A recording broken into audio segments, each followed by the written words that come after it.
পলকের ইন্টারনেট বন্ধ থেকে ডিবি হারুনের বিশেষ অঙ্গ।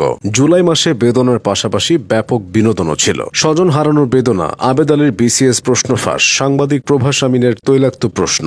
জুলাই মাসের বিনোদনে এসবও আছে। নাটক কম করো প্রিয়, মেট্রো রেল পরিদর্শনে শেখ হাসিনার কুমিরের কান্না দেখে এই কার্টুনও ভাইরাল হয়। এক ঝলকে জুলাই মাসের সমস্ত বিনোদনে চোখ বুলিয়ে নিন।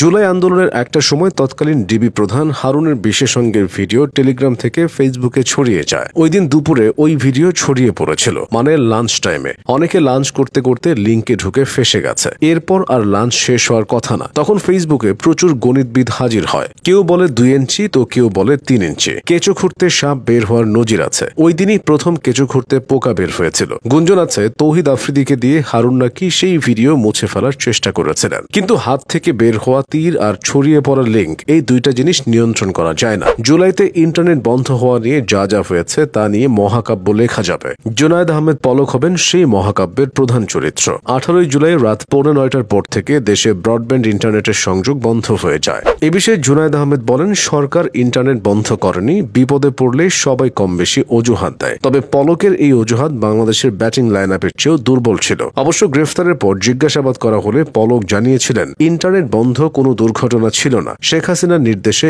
ইন্টারনেট বন্ধ করা হয়েছিল। 25 জুলাই শেখ হাসিনা যান মিরপুর 10 মেট্রো স্টেশনে। ততদিনে শত শত ছাত্র প্রাণ হারিয়েছে, কিন্তু তিনি কেঁদে ফেলেন মেট্রো অফিসের ভাঙা কাজ দেখে। তখন সবাই বলতে শুরু করে, নাটক কম করো প্রিয়। তবে অনেকেই জানে না নাটক কম করো প্রিয় কথাটা কোথা থেকে এসেছে। এটা আসলে কুমিল্লার টিকটকার আতিকের কথা। প্রেমিকার প্রতি বিরক্ত হয়ে সে বলেছিল, নাটক কম করো প্রিয়, তুমি যে অন্য কারোর প্রতি আসক্ত তা তোমার ব্যবহারে বোঝা যায়। জুলাই বিনোদনের শুরুটা হয়েছিল প্রভাস আমিন নামের এই সাংবাদিকের এক প্রশ্নের মাধ্যমে। রাজাকার ইস্যুটা তিনি উস্কে দিয়েছিলেন। জুলাইয়ের শেষ দিকে সবার মনোযোগ ছিল গণভবন কেন্দ্রিক। কারো ইচ্ছা গণভবনের কবুতর নেবে, কারো ইচ্ছা এমিলিয়ানো মার্টিনেজের সাইন করা জার্সিটা নেবে। সবার মনের আশা পূরণ হয়। হাঁস মুরগি থেকে শেখ হাসিনার অন্তর্বাস পর্যন্ত সবকিছুই জনগণ লুফে নেয়। বিটিভি নিয়েও এলাহি কাণ্ড ঘটেছিল। সারা দেশ উত্তাল, অথচ বিটিভি ছিল কোন কৃষকের কেমন ফলন হয়েছে তা নিয়ে। 18 জুলাই উত্তেজিত জনগণ বিটিভি ভবনে দেয়। এ নিয়ে এমন একটা জোকস ছড়িয়ে পড়ে, হ্যালো